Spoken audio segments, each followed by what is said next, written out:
Hello, everyone. Welcome back to .NET Language and Runtime Community Stand-Up. Today we have some awesome topics to talk about, namely generic math. So quick introductions. My name is Immo Landwerth. I'm a PM on the .NET team. I'm Kathleen Dollard, and I'm a PM on the .NET team. Bill Wagner. I write mostly the C# docs, so including some of the changes that were made for Tanner's work here on generic math. And I'm Tanner. I'm a dev on the .NET Libraries team, and I'm responsible for intrinsics and generic math. Awesome. So, yeah, I guess how do we get started with this? Because this is such a huge area. I don't even know, where to begin with this whole thing. But do you have a good introduction? We could announce the blog post. That would be a good way to do it. Maybe we can do that. Yeah, let's start. Let me do this. So if you want to read the blog post, it just went out an hour ago. You can find it here if you want to type it out, because the URL is, unreadable on screen right now, probably. So that will basically cover everything we're talking about today, probably, and even more. And so in this quick thing, we probably want to give you a quick overview of what's happening here. So Tanner, do you want to get started somewhere? Yeah, so generic math has been one of the most requested features in .NET. Basically, since generics were introduced in .NET 2.0, people have asked for the ability to do something similar to generic math. They've wanted to be able to use operators with generics and write their algorithms generically, no matter what kind of logic they were having to write. There's been attempts at introducing such a feature in the past, but there's been various factors that hindered or prevented that from occurring. So we started taking another look at this because we felt that the runtime and language were in the right spot for it back in .NET 6. And of course, we previewed the feature in .NET 6 to great success. And we got a lot of good feedback on the things that could be updated or changed to cover additional user scenarios. And so now in .NET 7 Preview 5, which will be released soon, we have basically taken all the community feedback and updated the API surface accordingly to make the feature just that much better. And so the blog post here is going more in detail onto what those changes are and what kind of APIs are now available. Do you want to scroll down a bit to the code maybe? Because I think it's still somewhat abstract what we talk about here. Yeah. I mean, I think the big thing with generics is you can write methods that are over any type. So you can have a type argument. In this case, it would be T and T result. And then the problem in the past has been when you do that, now you have a type argument, but you don't really know anything about the type, right? And then you can have constraints on the type. You can say, well, I want the type to be, let's say, a class or a struct, or you want the type to be derived from a certain type. And when you do that, then you can use, whatever this type offers in the generic code. But in the past, that did not include any operators. So you had no way of saying, hey, I'm a math algorithm, so I want to be generic over, let's say, floats versus doubles versus ins versus longs. And then you would be able to use plus and minus in the method body. That wasn't possible. And now with generic math, you can do that by basically saying things like where T:(I) number, right? And then you can say, now you can use plus and minus and all the things you would normally expect. And I just want to add a little bit of context there before we hand it back to Tanner, which is that when you're writing an algorithm that you really wish would work across all numbers, this is the answer. This is fantastic. Yay. However, it's also really important because there's things that we were able to do inside the BCL to make things run more efficiently. And so this is a feature that you may benefit greatly from without actually ever using directly. And so Tanner can comment on that in a little bit more color on that. But those are the two things I want to say is that, there are other things you can do with stacks and interfaces. The math aspect of it, which is where we're going to at least start, is all about new algorithms or algorithms on new types. And then it's already working for you. Tanner's already working for you. So hand back to you, Tanner. Right. So in the BCL itself, one of the places that we started with using the feature was in link. So of course, LINQ provides many functions for operating over enumerables, arrays, lists, etc. of elements. One of those functions is max and min, which provides the maximum value out of an entire set or the minimum value out of an entire set. So previously, we had to have basically duplicate implementations for all the types we supported. So int, long, double, float, etc. With generic math, we were able to take, the 10 or so implementations we had and merge them down to a single shared implementation. That single shared implementation is constrained to I number of t, and it basically just uses the max magnitude function available to, the max number function to return the maximum value out of the set without having to differentiate between what the t is. And in the future, this opens the possibility that we could expose a public API that accepts any IEnumerable of numbers. And so it could be extended to support user-defined types without having to, continuously bloat the API surface area. It's basically expose one new method that supports any number, and then you don't have to think about it very hard in the future. So Tanner, you mentioned calling max number. So max number that's not a method in .NET 5, right? Max number is new. Does iNumber have a max number, or is iNumber providing the max functionality? Or the definition. I'm sorry. So iNumber provides it's an interface, and it exposes a static abstract method called max number. Okay. In fact, it actually provides max number, max magnitude, and max magnitude number. Oh, this is Tanner. This is where you make me crazy. Okay, so you have dealt deeply into math and computer management math for a while now in order to lay the basis for this work. So can you please explain to us the difference between those four values and why there are four values instead of just a single max value? Yes. So when you're thinking about integers, everything is pretty simple and straightforward. Right. And in fact, max and max number behave identically. Okay. However, when considering floating points as well, you start getting into concepts like not a number. That is, there is actually float.name. Yeah. And so float and double Proximity. follow. Yeah. So yeah. They follow the IEEE 754 specification, which defines the shared format for floating point types across almost all programming languages. Right.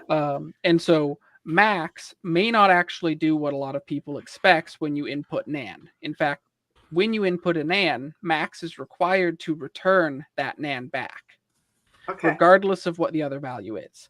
Max number, on the other hand, is also defined by the same specification, and it returns the number, hence max number. And so if you input nan and any other value, it will return the other value instead. Max magnitude exists because there are times where you want to get the you want to get the value that has the larger absolute value of two inputs. So for example, if you have 2 and -3, well, 2 is bigger than -3 in terms of linear value, but in terms of magnitude, -3 has a larger absolute value. And so max 2 -3 will return -3. Okay. Cool. Okay. So this also gets to one of the questions I have as to how you went about designing some of these interfaces. Like if I think regular math as opposed to the computer types, different operations, it may change the domain of the numbers you're working with, right? Like if I'm taking the sum of integers, it's going to be an integer. If I take the average of integers, well, now that's a rational number. If I take the square root of anything, well, that actually would include even the imaginary numbers if I've got magnitude and all those kinds of things. So how did you design these interfaces to work across all of that? And, now we've got all these different numeric types in .NET, we've got what, 5 or 6 different types of integers, 3 different types of real numbers in float, single, and decimal, and so on. So the general principle that we follow is the same one that we follow in API review and the framework design guidelines. And that's effectively that if you get a T in, then you should generally also return a T as the out. Basically T in, T out. So if an API takes an int, it is generally expected that it also return an int back out. If you're wanting to return something different, like a long or a float, then you generally want to go through an explicit conversion process. And the reasoning for that is because there are many cases where those conversions may be lossy or may do undesirable things to the user's code. And so that's why, for example, this sum method that we're showing has both a T for the input and a T result for the output. In the common case, you can make these both the same. So you can have int in, int out. But in the scenario you, for example, want to account for overflow and you want to return long instead, you're able to do that. And that becomes then an explicit conversion between the two types. Mm-hmm. And so that's in general the principle we follow, is we allow users to take any type in and any type out. But if they want to convert between the two types, it's an explicit step, and users are made aware that they're doing it. So you just talked about overflow, and you have a create checked method, and I know we've talked in design about managing checking. So it looks to me like iNumber itself has a create checked method on it, and so I assume that we're baking pretty deeply into the system checking for overflow and underflow. Correct. And in fact, we actually expose 3 types of create APIs. We have create checked, which will throw overflow exception on overflow. Okay. We have create saturating, which clamps the value on overflow. That is, for create checked, int.maxValue plus 1 will throw. For create saturating, int.maxValue plus 1 is int.maxValue. So therefore, you can saturate the value to be the minimum or the maximum, depending on the direction you're going. We also then have create truncating. Create truncating works like many people understand unchecked arithmetic to work. That is, it wraps around. So int.maxValue plus 1 becomes int.minValue. Okay, that makes sense. And there's just a whole set of features there. So it's beginning to sound like iNumber is actually a really big interface. How big is it? The iNumber interface itself exposes many members. I believe it's well over 50. Whoa! There's a lot involved in describing the operators for a numeric type, because you've got addition, subtraction, multiplication, division, modulus, and even ones that people don't commonly think about, like increment, decrement, unary plus, etc. You then also have, on top of the standard operators, things like parsing and formatting, which are common operations required for number types because you need to be able to handle user input, or, for example, serialization to and from a file. You end up having the need to convert a number type from the input type to an alternative type, and so that's the create APIs. You also have things like standard arithmetic or math-like operations. For example, you may want to, in the case of floating point, compute the cosine, sine, square root, tangent. In the case of integer types, you may want to compute the bit population count or the leading zero count, so you can do more advanced arithmetic operations for performance reasons. And so we actually have a range of interfaces where iNumber is the one that most users are expected to be interacting with for the most general purpose. And exactly what's it what's appropriate may be on a further constrained interface or on a more fine-grained interface. It's an entire hierarchy of types. So Tanner, Andy Walter, I'm sorry, in the chat, as something that I think everybody listening to this is going to be thinking about. It's like, oh my gosh, do I have to worry about this? Do I have to do anything? I mean, you're talking about implementing 50 methods, and that is like, whoa. But nobody's going to have to do that except for you and someone who is literally creating a new numeric type, which would be a pretty advanced thing for somebody to be doing, correct? Right. So in .NET 7, the BCL is going to provide inbox. That is, it will be available to you by default in a new console or library app targeting .NET 7. All of these numeric interfaces, they're available in the system numerics namespace. Likewise, all of the core numeric types provided by the BCL implement these interfaces. So int, long, float, double, decimal, even types that are less commonly used like big integer and complex, as well as even new types that are new in .NET 7, such as int 128 and uint 128. They all implement these interfaces. So out of the box, you get all of these interfaces and all 20 core numeric types implementing them so that they can just be used out of the box. All right. So for most people, then, bottom line is we pulled a whole lot of code out of the BCL, so it's going to run faster. And do you know what the reduction in code was, or do you not know that? I mean, it's fine. I'm just curious. You said you pulled, 10 redundant sets of interfaces out of Link. I'm sure there's other places that you pulled redundant code. Do you know what the total size reduction is in the BCL? I'm not sure what the total size reduction is because I've not kept track. I think if you compared, however, what was added to the BCL to support the feature in contrast to what we were able to pull, it's not actually size savings for us, but it will be a size savings for other people using the feature, since they likely won't have to define their own numeric types as well.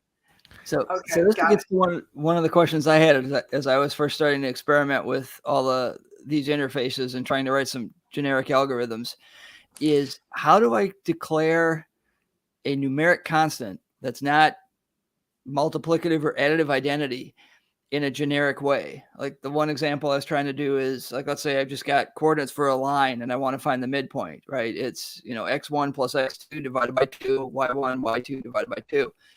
And I couldn't get that to work well without casts, other than I ended up using the iNumber.1 plus iNumber.1, to get it to be the same type as whatever type I was using for points.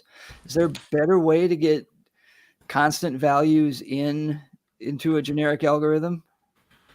No. And part of that is because constants are something that are directly supported by the runtime in terms of special IL that is defined for them.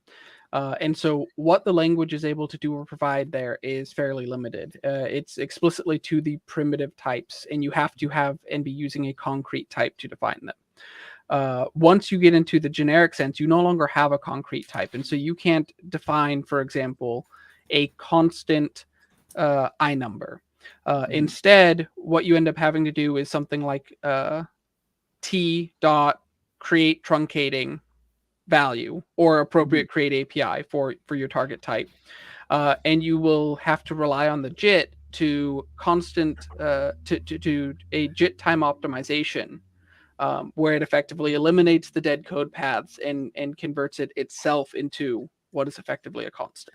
Okay, so I can have a known number by using those create truncating or one of those APIs, but it won't be a compile time constant for performance reasons.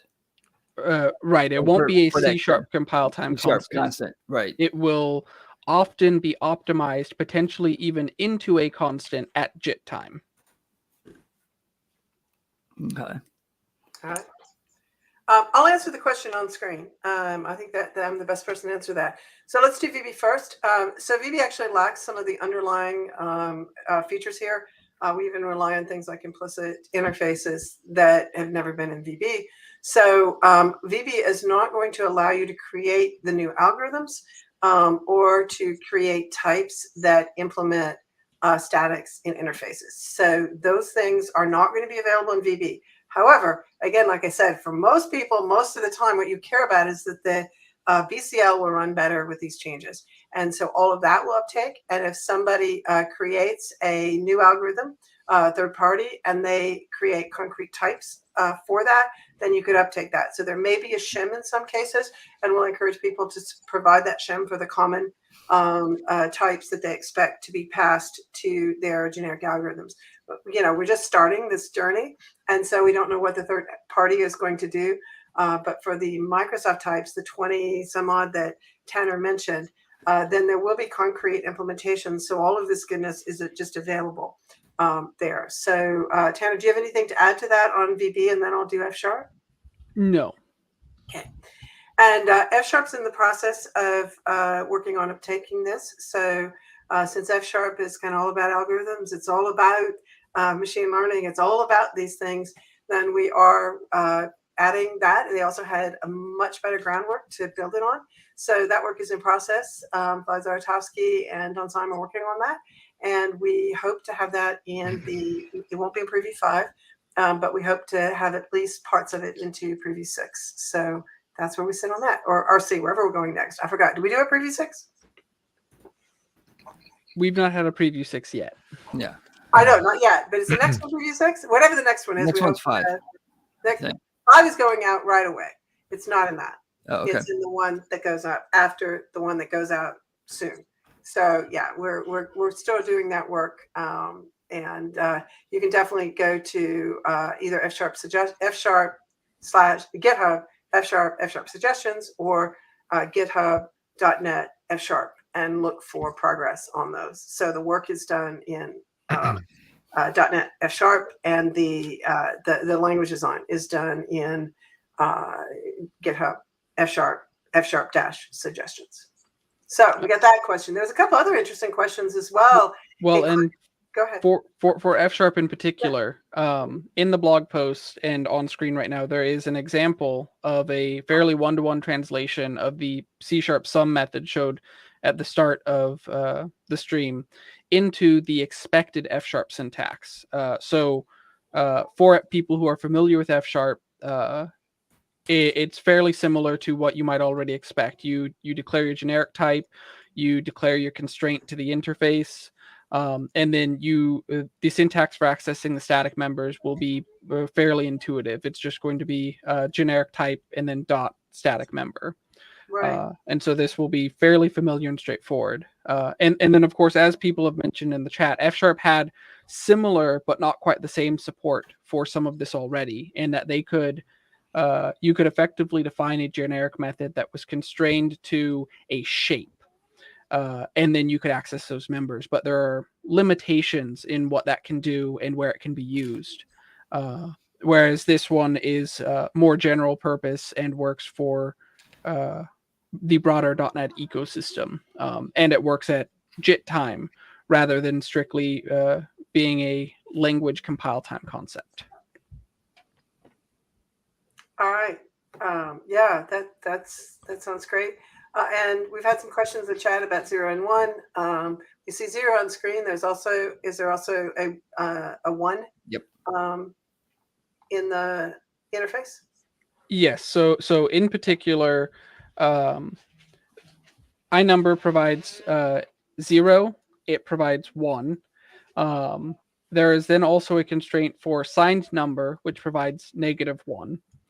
And then for floating point, we provide all the standard floating point constants. So E representing Euler's number, epsilon, nan, positive and negative infinity, -0, pi, and tau, which is 2 pi. Values outside of those, you'll of course have to create using conversion from language literals or other existing values. All So right. on that note, there's this other question here, which is, will C# support inducing generic constraints on types conditionally? Like if T is I number of T, T is now known by compiler to implement I number of T within that scope. So that is not something that's going to be in .NET 7. It's been raised as a potential pain point, and it's a feature that will likely receive more investigation in the future. Whether or not it actually makes it into the language will depend on determining a way that can be expressed reliably in IL. Likely work with the runtime team, and of course sign off from the members of the C# language design team. So at this point, I'm now confused. I would have thought that would work already just because of pattern matching. So in particular, you can do if T is I number. The Okay. issue is that the language does not have any tracking to say that T is now definitively an I number, and so you cannot go and do T.0, for example. So you can't go from an unconstrained generic to a more constrained generic. Such a feature as is being asked would allow you to, for example, go from an unconstrained generic, do this check, and then have access to all of the static members on T, as well as being able to call methods that were constrained to be an I number. Okay, so yeah, so I sort of misinterpreted the question, thinking that if it was like some variable, if A is I number of int B, now on B I have access to all the I number of int values. Right. And you'd have access to the instance members. The issue is that you can't have access to the static members. Okay. Gotcha. All right. Yeah. And unfortunately, casting doesn't help you either. Right. Right. Because there's no way to cast the static. Yeah, there's one person asking about NaN. I suppose there's this concept as well. Right. So NaN is a special floating point value that means not a number. This value is important because floating points are meant to be able to represent effectively an approximation of any real value. However, there are certain operations, for example, the square root of -1, which don't return a real number. They return an imaginary number. NaN exists so that you can return and represent that I have something that can no longer be represented by my type. So in particular, square root of -1 returns NaN and allows you to propagate and understand I now have an imaginary or non-real value, and I likely should, if it's important to me, be using something like system numerics complex to represent this value instead. And a common way people run into that in everyday business code is that 0 divided by 0, as Phil Snabble, I don't know if I said that right, pointed out, is 0 divided by 0 is also not a number. Excuse me. And it's important for 0 over 0 in particular that some people also expect for 1 over 0 to be NaN. However, floating point gets into some more complex math, and non-zero divided by 0 is infinity and takes the sign of the other value. So 1 divided by 0 is positive infinity, and -1 divided by 0 is negative infinity. Can you remind me how you get into -0? That's the one that surprised me when I was first starting to work with floating points, is that I didn't remember that from my high school math. So -0, and there may be some people who aren't happy with this answer because different people have different views. Okay. So there's a mathematical view and there's a more realistic view from the programming side, and I'll give the more realistic view. Floating point types are an approximation of real values. Of course, because you exist in finite space and because it is a base 2 value, you can't represent any value as a float. Instead, you get an approximation. The exact value is rounded to the nearest representable value. In some cases, that nearest representable value or the exact result of the computation is a very small negative value. Negative 0 exists to help propagate the fact that it was not an exact 0, but rather this was a very small value that was potentially rounded to 0. And so it preserves the fact that the actual value was likely something like negative 0 point many zeros and then 1, rather than true 0. Okay, great. Okay, yes. Okay, great. Thanks for reminding me. So in practice, the magnitude would be less than epsilon, typically. Typically, yes. Okay. And epsilon is the smallest value that you can represent. Is that too simplified? It feels too simplified when I say that. Yeah, it's so the epsilon in .NET is the smallest representable value that compares greater than 0. Okay. In C and C++, that's typically the smallest representable value that compares greater than 1. There's reasons for the difference, and it gets into some complicated topics that probably aren't good to delve into for this live stream. But effectively, the epsilon that .NET exposes is a special type of value called a subnormal value, and it is the basis for all other epsilons that are possible. All right. And for those of you listening, if you haven't figured out, we really appreciate Tanner because, that it's the kind of thing where like we thought we understood what a computer did with math, and then we started talking to Tanner. And so it's really been interesting, the whole journey that as a group we've been on as we've rethought math in relation to this. And, these interfaces being so big. Has been really an interesting part of the journey. So yeah, at least for me, I thought I understood this stuff, and yeah, I've learned so much in watching this. So yeah, we had this proposal when I joined the team 11 years ago. There was a proposal that we referred to as arithmetic that was already like 3 years old. I think that was part of. I think it came right out of Visual Studio 2005. They wanted a way to do math with generics, and it never materialized because it was ridiculously complicated. So yeah, well, one of the ones that I found really fun, but I haven't figured out a good way to concisely write about this for customers yet, is if you look at iNumber and you look at how many interfaces it implements, breaking out all the different mathematical operators.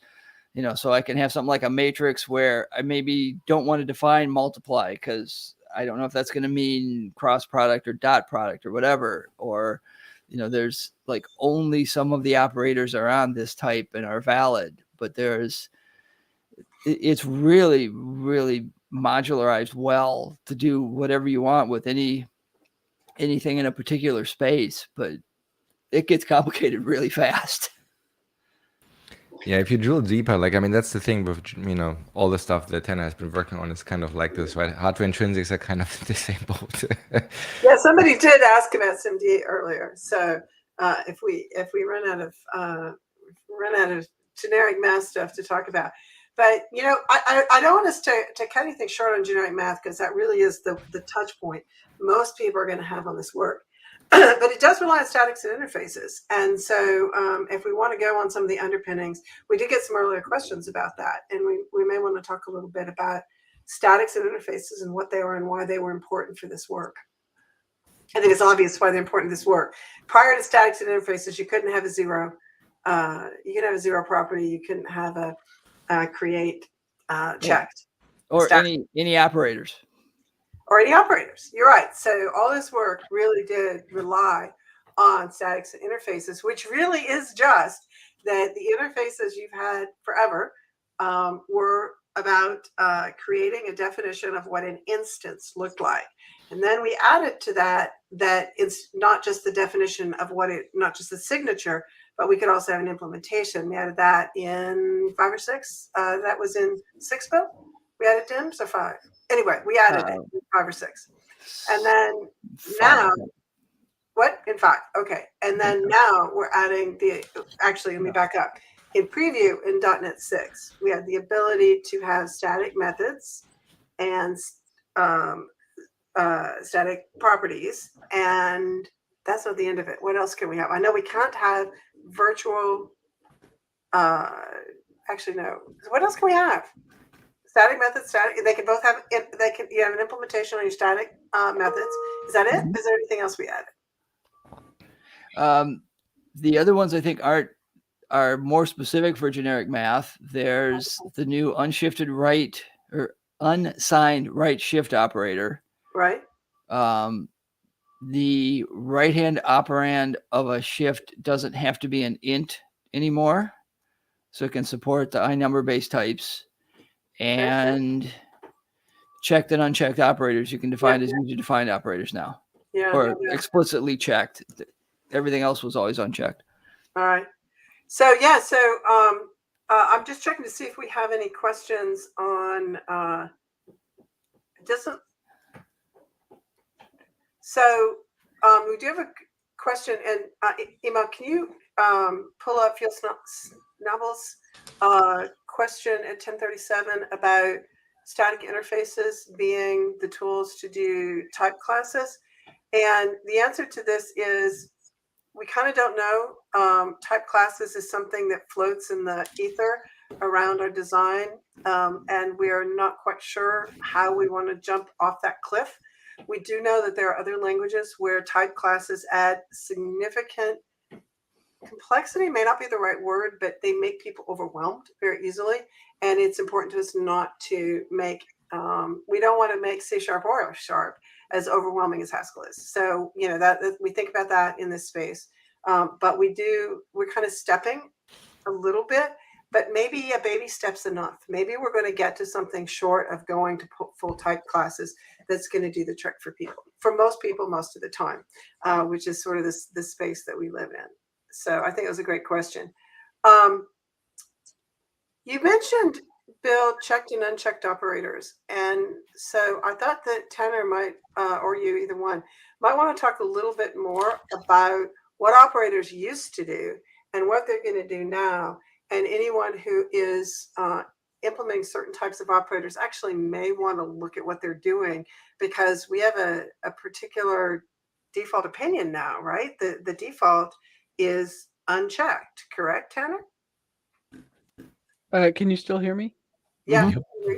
My mic had cut out earlier and I wasn't sure. All right. So in particular, operators before were, for lack of a better word, they were oblivious to checked or unchecked contexts. There are types out there like decimal, for example, which would always throw, regardless of what kind of context you were in. There were also types out there which would never throw, regardless of whether overflow happened or not. With C#11 and .NET 7, there's a new concept of checked operators. So in particular, you can now, where previously you could define operator plus, you can now also define operator checked plus.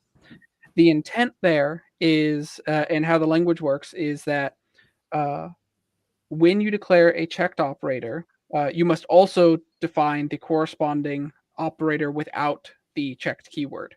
So you have to provide both together. If you only provide the one without the checked keyword, then it continues working as it always has. But once you provide that checked variant in an unchecked context, then the existing operator will continue to be called. But in a checked context, the checked version will now be called instead. So this allows user-defined types to actually define their own overflow behavior, allowing users to opt in or out of that overflow behavior depending on what is best suitable for them. And so int 128 and uint 128, which are the 128-bit integer types, they take advantage of this so that we can provide the expected overflow handling and behavioral semantics, even though these aren't runtime or language types. How did we handle that with decimal? So decimal, what we're effectively doing is we are going to continue for the public API surface. We're going to continue behaving as it always has. Okay. So we for couldn't regular, exactly just stop throwing and do something different. We can't make that change. Yeah. right. And so when using the concrete type directly, that is when you are explicitly dealing and handling a decimal, it will continue always throwing. But in a generic context, Okay.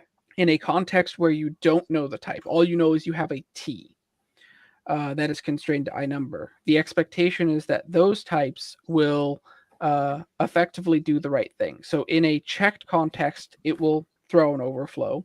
Okay. And in an unchecked context, it will do the appropriate overflow for the type. So for integer types, the expected behavior is typically that it wraps around, it truncates.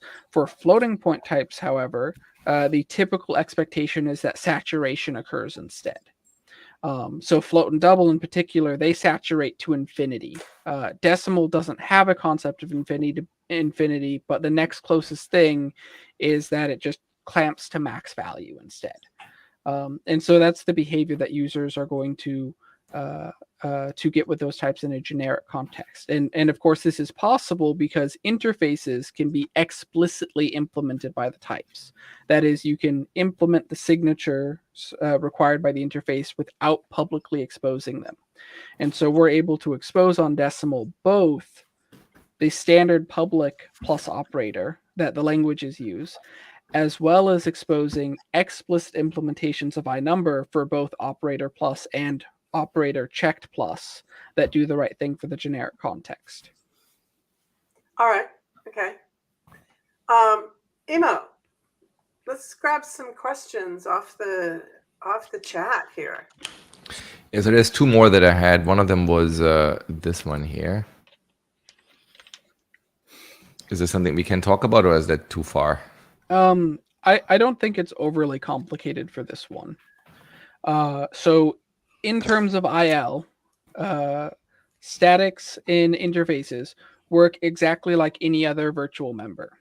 So effectively, the IL, which is what C# compiles down to, already allowed you to declare static virtual members. The issue was that the runtime would say, this isn't allowed, I'm not going to load the assembly. So effectively, we just relaxed that restriction in the runtime. Now, of course, if you're familiar with how instance virtual methods work, there's a form of virtual dispatch that happens. And so the runtime has to do and carry around information about how to resolve that virtual call to the actual implementation, regardless of what type's implementing it. For static methods, there is no way to carry that information around. And so there's a little bit of cheating going on. In particular, the way it works is that IL has a concept of constrained calls. So you can actually say, I'm doing a call, but I know what type it goes to. And so it allows the runtime to then skip the virtual dispatch and call directly to the implementation on the type you specified. And so in a generic context, you have your T and it's constrained to I number of T. C# is going to then emit any member calls on that as a constrained call to T. And at runtime, the JIT knows definitively what that T is and therefore can resolve to that absolute type. And so it's actually just an extension of how regular virtual calls work, just slightly tweaked for statics. All right, that was a great explanation of that. What else do we have, Immo? I think this one is kind of related to this earlier discussion of like how do we specialize the T, I think. So for SIMD types, there's a little bit of a disappointment here. So generic constraints are fixed once you've shipped an assembly. If you change that generic constraint to be more restrictive, it is a binary breaking change to do so, and your types are no longer compatible with their previous definitions. Since we had shipped types like vector of t, vector 128, 256, and 64 of t, with an existing constraint of where t is struct, we can't actually constrain that t to be I number in the future. And so we can't actually modify them to support what most people would expect to exist for an I number constraint. Now, what we could do, what we're not doing this in .NET 7, but it's a potential future avenue for .NET 8 or some future .NET version, is that we could define some new I vector of t interface. And we could define that in such a way that allows the existing vector types to implement that interface and provide the support. There's still some nuance there in that, if you constrain the I vector of t interface to be where t is, it would be t scalar. If you constrain the t scalar to be an I number, then you can't implement it on the existing types. But there are potentially some tricks we can do there in the future to make it possible, and so it is definitely on my mind and something I'm interested in making feasible if we can. Okay, it's amazing to me how much we've managed to stretch and pull and make make the .NET runtime fit into a modern world and into things like SIMD that are really quite different than the world when it was initially created. That's amazing. We got a reminder to read the questions out loud. Thank you very much for that. We do sometimes just forgot something like that, so thank you very much. There is a question here someplace about shapes in C#, which I would just like to quickly comment on. There is a couple of things that we kind of think about like seemingly all the time, and shapes is one of those. And so at this time in every cycle, then we come back to these. We come back to these constant things that we will eventually think we will find the right way to do, and shapes and extensions. And we're not quite ready to jump off type classes, but we also have we have several things in this bucket. And so we're kind of we'll keep thinking about these things. So roles and extensions is currently this whole shape space. We're talking in terms of roles and extensions, and the difference is extensions means you've got anything of this type has these extra features. And we've talked about this off and on for a long time. You could put properties as well as extension methods. There's work behind the scenes that make it kind of maybe feel a tiny bit different, but it will be effectively, when you use it, it will be the same as extension methods and appear anytime you have an instance of that type. Roles are saying that you have an instance and you can have it pretend to be another thing. It's a little bit like an interface, except it's more created in a fluffier way. And so we can just say, well, it also has this feature. And so that's the space that we're in shapes. Those are the kind of two distinct things that we're thinking about. And we're likely to talk about that more publicly and get more feedback in the next couple of months, because this is the time when we start thinking about that. I will warn you, those are absolutely enormous features. And it is most likely that should we move forward on roles and extensions, and I kind of hope we do, that's likely to take 2 cycles. It's likely to be like we did with statics in interfaces. We came out with it as a preview because we weren't yet confident in it. And so the preview of statics and interfaces was in .NET 6. And roles and extensions may well follow a similar pattern. So if they're important to you, we certainly look forward to hearing your scenarios. On the other hand, if you really need them, you're going to have to find another way to do things for a little while. Yeah. I also think those may even be big enough. It's more like pattern matching, where you end up with some things we did some things in 7, 7.1, 7.2, 8, 9, 10, right. 11. And we keep, at least I do, because I'm naive, right? So I think, we're finally at the end of pattern matching. Well, right here today, we talked about a pattern we don't have. We can't do this. We're going to cast, we're going to compare something to I number of t. And then within that if statement where we've just done that, we can treat it as an I number of t. That's another pattern. And we do not have that pattern yet. And, we'll explore whether or not we're going to have that pattern. But yes, absolutely. Roles and extensions may be, especially especially what we're currently thinking about, it may well be like a slow process to get where we want to go because we keep adding more to the story. That could happen. All right. What else do we have? Anything else that that we want to touch on, or that conditional deconstructs? You know, if you want to send me something on that, or unless it's already an issue, it's clear enough in your mind what you're asking for, if you could put that into issue on C# Lang, I would love it. If it's too vague for you to be comfortable with that, you can send that to me at kdollard@microsoft.com. So yeah, or Twitter's better. I love Twitter. So you could send it to me there as well. And I have a completely unrelated to this. I have a Twitter poll going. So if you want to just check into my Twitter stream today, I have a poll going that I'd love your feedback on. It has nothing to do with this broadcast, but yeah.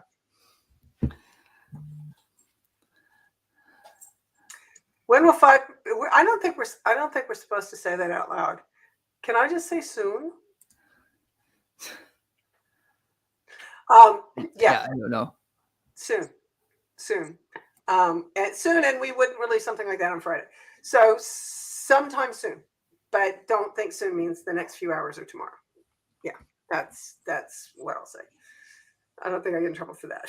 So no, you know why we do that? It's because something could go wrong. We hate missing. Yeah, if we say it's going to be out here, then you know we don't want to do that. So yeah, yep. Yeah, I expect if people look at past releases, they will be able to speculate approximately when the next one can be expected. This is true. You can absolutely past behavior does not always predict future returns, but it might.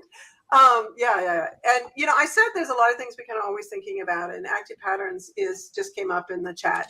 And active patterns is one of the things that at least I'm always thinking about. I absolutely love that feature, and I adore that feature in F#. And so I would love to find a way, but it kind of pushes us.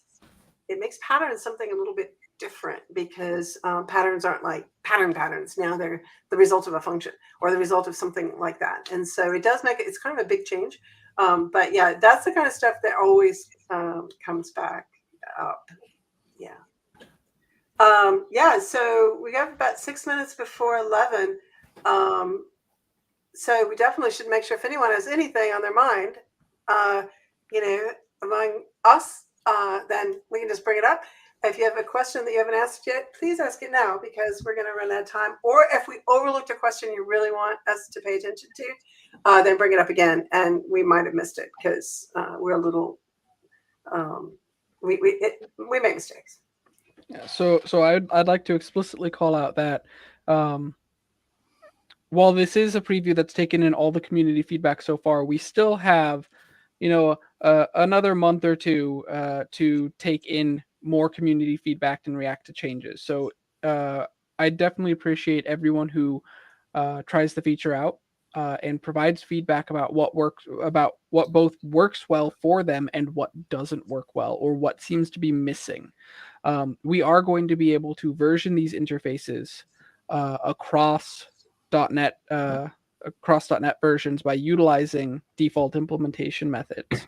But of course, if we can manage to sneak a few more things in that are core to your scenario for .NET 7, that's all the better. So trying it out and giving feedback is always important here.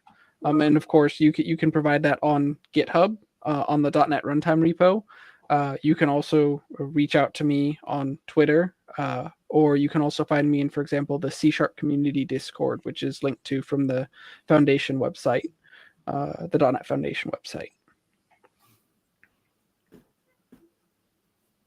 All right. Immo, do you see anything else? We do have a request to do the stand-up more often. We're working really hard right now to have good guests on this stand-up because having folks like Tanner come is just really, really nice. So we're probably going to make sure that we are focusing on getting quality guests for a while, and we don't have any plans to make it more often. Sorry about that. I'm really glad that you like our stand-up. You're always here, Phil, and it's great. Thank you so much for supporting us. Yeah, I mean, the stand-up is once a week, except that we rotate to different areas of the product, right? The language and runtime is just every 4 weeks. So it's like there's something awesome every week. So it's not like you're That's true. running short on stuff.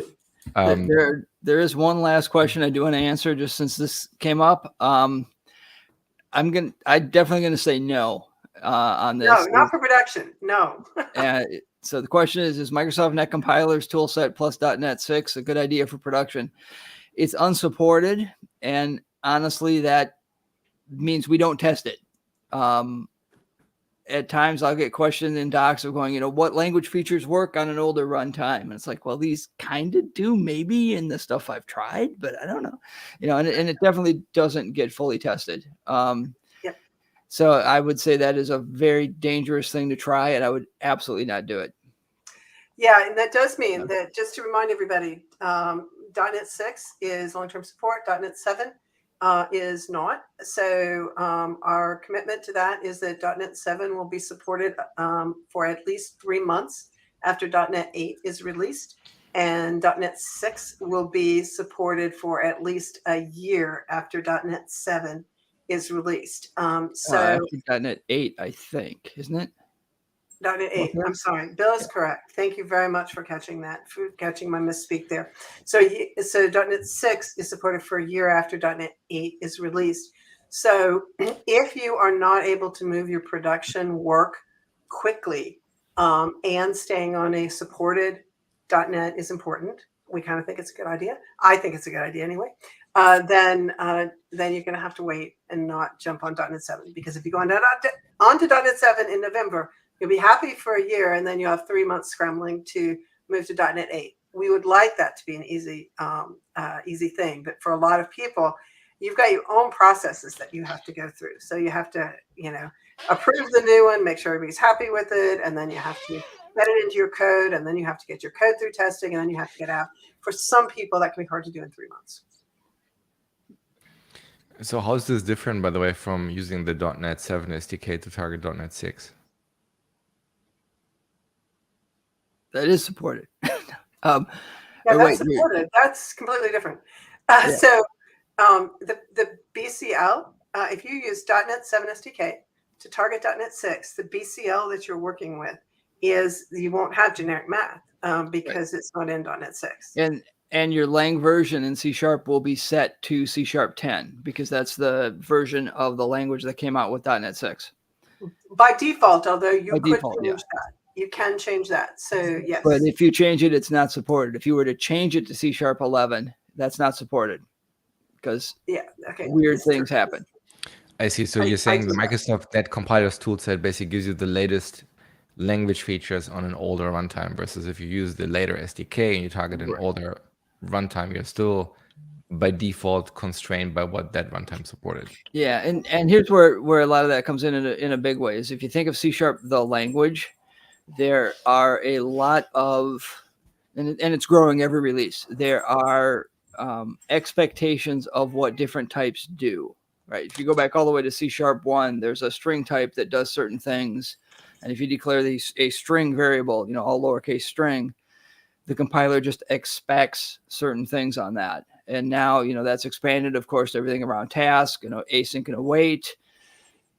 Now all of the iNumber expectations will be in there as well. There are other things where it's like the compiler is just going to generate code that expects a certain type to be there and expect a certain type to behave a certain way. And if it doesn't, your code's just going to be wrong. Yeah. So there's one question in chat, which I think we can easily answer, which is this one here. So generally speaking, the answer is no, because we don't backport things. So it's always a train that moves forward. Yeah. C# 11 will be supported on the .NET 7 runtime. And in particular, there are features like statics and interfaces, which may have had runtime breaking changes or changes to the IL format. Yeah. Yeah, So I mean, I want to answer Alex specifically here. So you want, so Alex says that he needs to stay on .NET 6 until .NET 8, but he wants to use new language features. First of all, I completely sympathize. Of course you want to use our great new language features. That's why we wrote them. So yes, that's great. However, If the reason you're staying on .NET 6 is so that you do not run into a support issue when we go to, if you go into .NET 7, you'd have a support issue and you wouldn't be supported. Well, you're already not supported if you use the new language features. So I understand this desire, and it's just, we're fighting with a lot of dependencies. It's a tremendously complex product, and we really hope you don't see how complex it is very often. But yeah, this is the guardrails that we've had to put on to keep from spending all of our time doing servicing of old releases. Yeah, and the one thing I want to say is so there's this very fine line, right? And the fine line is if you do that, if you use, let's say, the latest version of C# at an older runtime, it's not so much that you get undefined behavior. It just means that certain language features won't work because they require runtime or library functionality that just isn't there. So that's why we generally say we don't support it.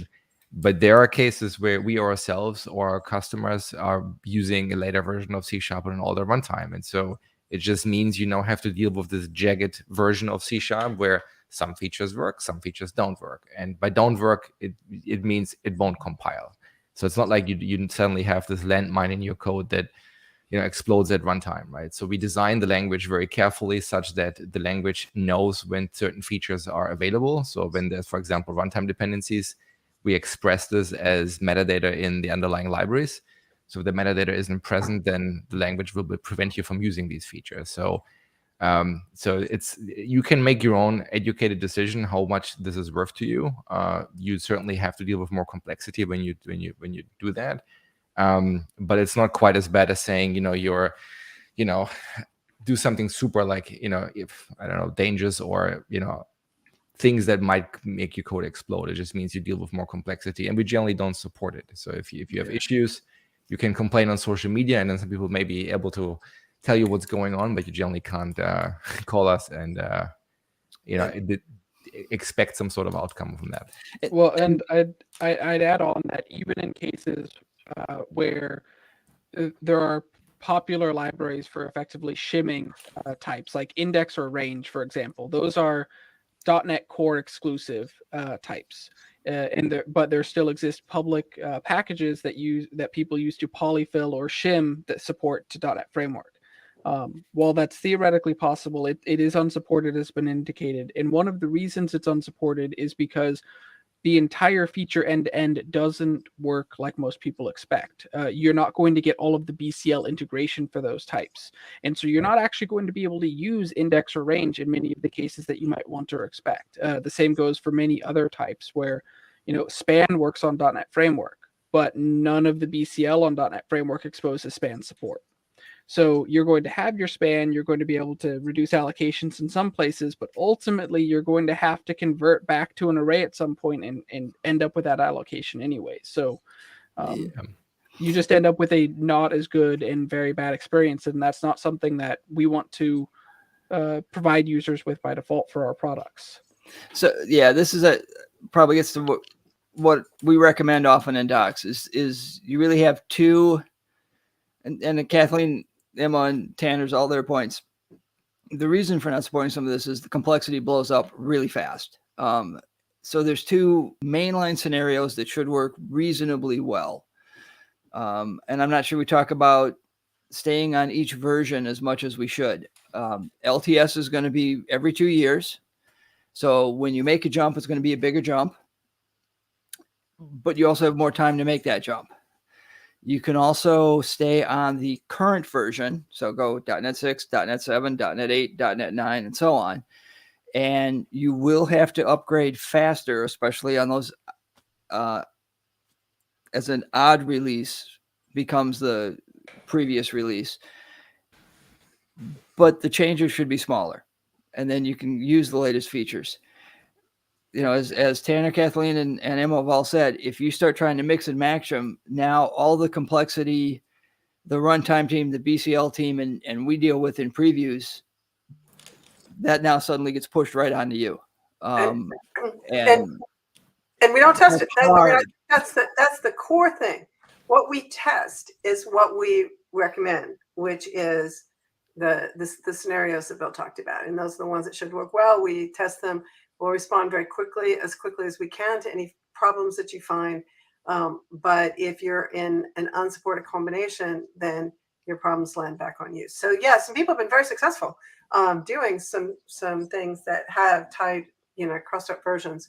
But it does, you take on more responsibility there because we can't do it all. It's also not a new problem. I mean, like that is kind of if you look at how .NET Framework used to work, you lose the latest version of VS, and then you happen to target an older version of .NET Framework. That was the same situation.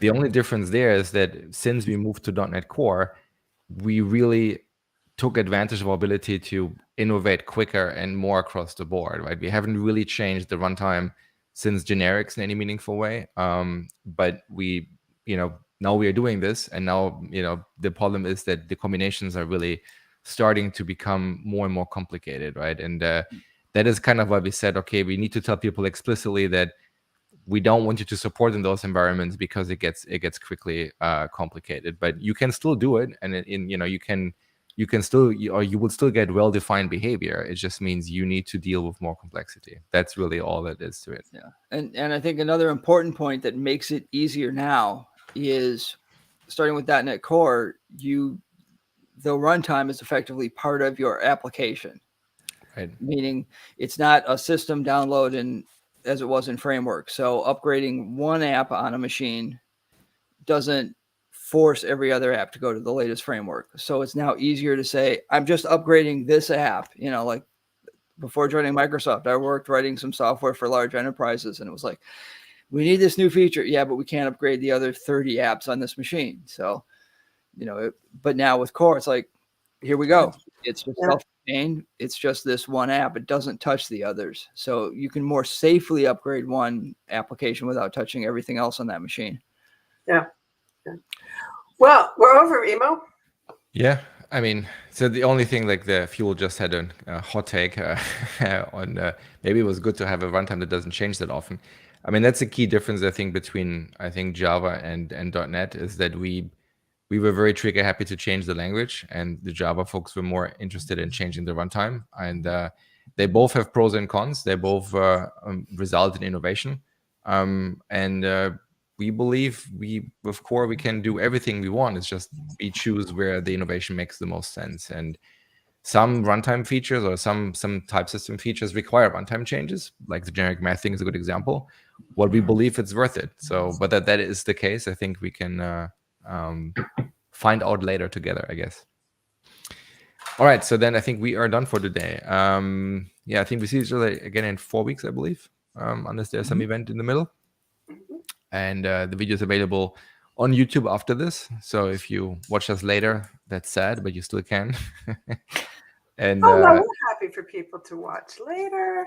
That's great. Not everyone can make it right now. It's the middle of the night for some people. So yeah. That's true, but then you don't benefit from talking to us in real time. No, but it's true. Like time zone is a problem. All right, so then the other thing is check out Tanner's blog post. Tanner, can you scroll all the way to the top again so people know what the title was? It's available right now, so it went live 2 hours ago. So read it and play with the feature. And then we can say goodbye, I think, right? Bye-bye. Yeah. Bye-bye.